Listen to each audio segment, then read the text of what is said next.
an author and analyst, distinguished public policy fellow as well at the American University of Beirut. Rami, thanks for joining us. What's your reaction? Thanks for having me, Aaron. My reaction is that this is a very significant but very small initial step in a very complex process that has been initiated and is now underway. It's hard to overemphasize the importance of this. It's the first time, I think, that Hamas and its resistance partners and the Israeli government have negotiated an agreement that responds to both of their demands. So this is something really significant in a very limited time frame. It essentially establishes the possibility that they might have some confidence and trust in each other to continue negotiating, because the previous negotiations and previous agreements that they had reached were always breached by the Americans and the Israelis unilaterally. The Israeli-American joint genocide against Gaza always did not follow through on previous agreements. This one has to be different because from the experiences learned, nobody in the Arab world or the Islamic majority countries who are supporting the Palestinians, nobody trusts the Americans or the Israelis to keep their word. So we assume that there are some significant guarantees in this initial agreement that makes it likely or certain that Israel will not resume its attacks against Gaza, and hopefully this also includes the West Bank. That's something that has not been mentioned at all. But this is a very important initial step that could open the way to more agreements. And this is also significant because this is, I believe, the first time in my lifetime of 60 years of covering the Middle East from the region, the first time that we have been able, through a diplomatic process with Arab and Islamic and international support, to contain the Zionist, expansionist, colonial, apartheid, racist dynamic that has ravaged the region and led to Israel fighting with 6 different people across the region, including non-Arab Iran. So there's a significance to this, that if the negotiations have forced Israel to do what it said it would never do, what the government said it would never do, to negotiate with Hamas, to allow Hamas to achieve some of its goals without Israel destroying Hamas or Trump saying they're going to obliterate Hamas. This is very significant. We don't know if this is going to all collapse after the Israeli hostages are released. We'll see. There are some troubling signs in Trump's statement, a very short statement. He doesn't. He mentions the release of the hostages. He doesn't mention the gains that the Palestinians will get.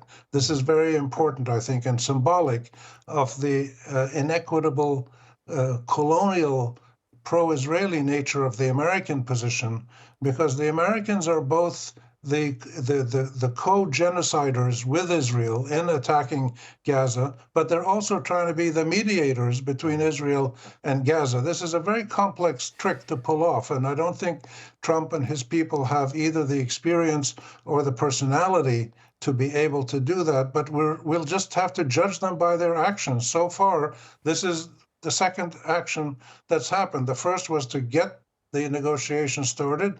The second one was to reach this preliminary agreement on certain parts of it. But by emphasizing the Israeli hostage release and not mentioning the release of Palestinian prisoners, that's not a very good sign. Either it's sloppy penmanship by whoever wrote Trump's statement, or it is an accurate reflection of the essentially unfair, unpredictable, unreliable, and colonial nature of American foreign policy in cahoots with Zionism and Israel to dominate the region indirectly and fool the Arab negotiating partners. We don't know which of those two is the reality. I hope that what we're starting to see is a significant beginning of a significant change in the American government's attitude, which is reflected in the Israeli government's willingness to do things it said it would never do. So I'm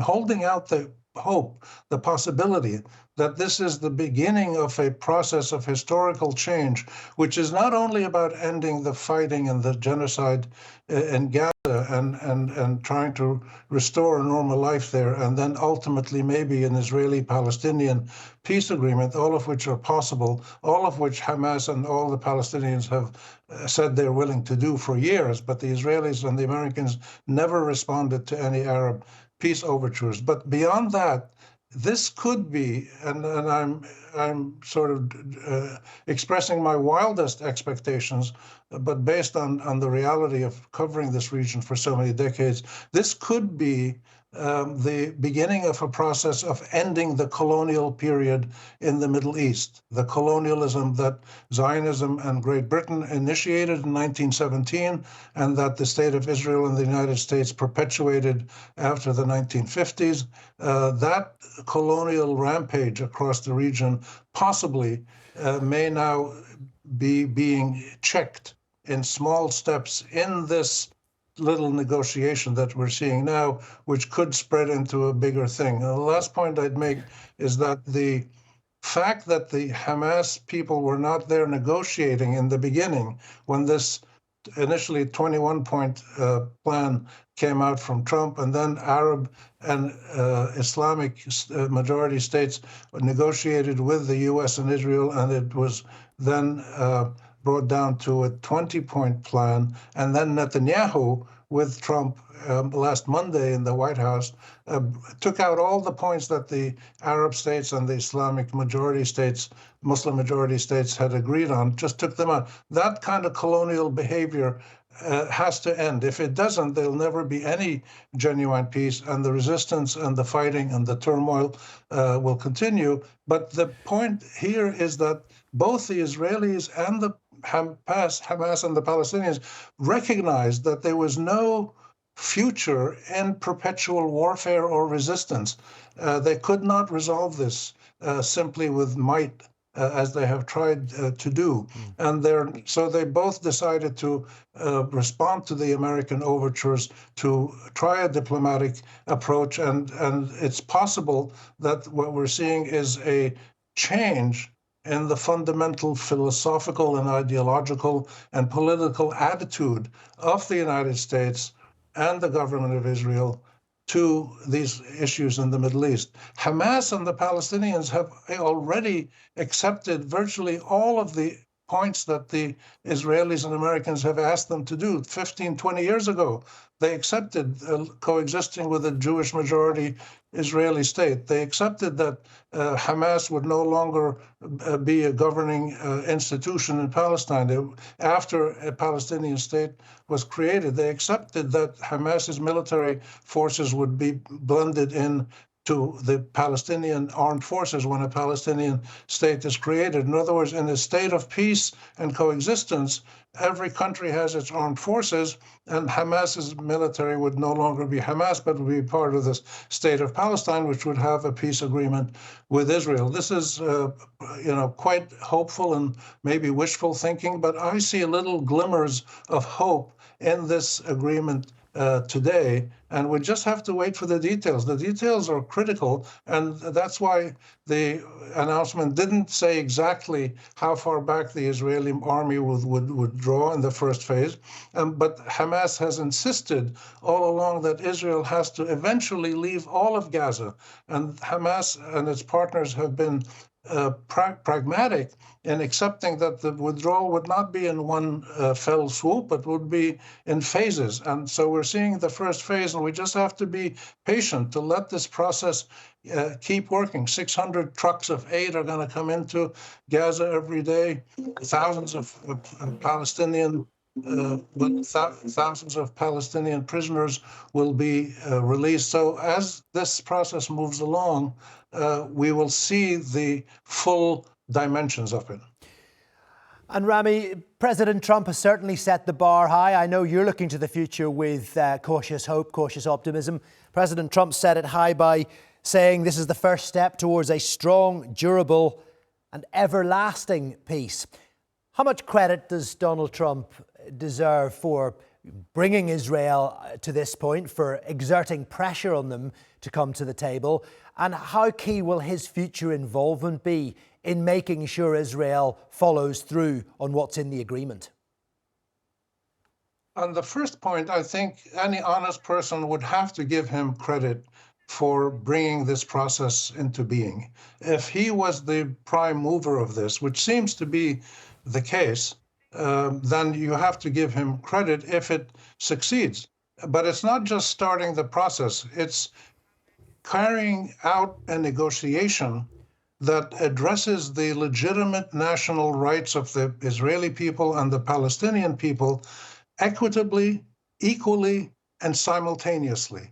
This has never happened before. The colonial mindset of the Americans and the Israelis has always said that the Israelis have first priority to control, sovereign control of the land of Palestine, and they have to dominate the region by insisting on what policies can or cannot be pursued by various Arab countries. And if Arab countries don't play by those colonial rules, they'll get whacked militarily. And we've seen Israel do this over and over again now. If those policies change, if those mindsets change, then you can have an overall Arab-Israeli peace, and also with Iran and other countries. Absolutely, you can. And the Arabs have put this on the table 20 years ago in the Arab peace plan, and Hamas has repeatedly said to the Israelis that they're willing to coexist with a Jewish majority state, but only when Israel coexists with a Palestinian self-determinant state. And the Israelis and the Americans never, ever responded to those Arab overtures. So let's see what the ultimate outcome of this is. Bringing people to the table is a good thing, but it's been done in the past and has not achieved any lasting or equitable goals. If it does this time, then this is something really historic and heroic. And if Trump is the main driver, then absolutely he should be given the credit. But it's too early to tell. The American government and Trump personally are both erratic in this. They don't have a long-term ideological policy.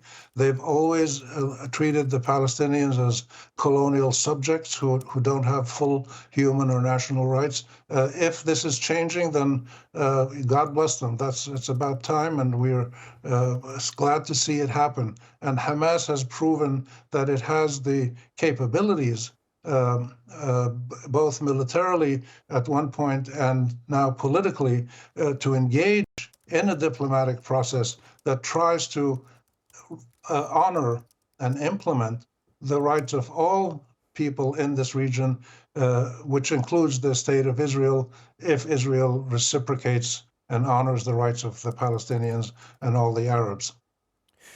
Rami, that's very comprehensive indeed. We thank you very much indeed for joining us and for your analysis. And we share your optimism that this is stage one of a much greater and bigger and more prosperous protest for the Palestinian people. Thank you, Aaron.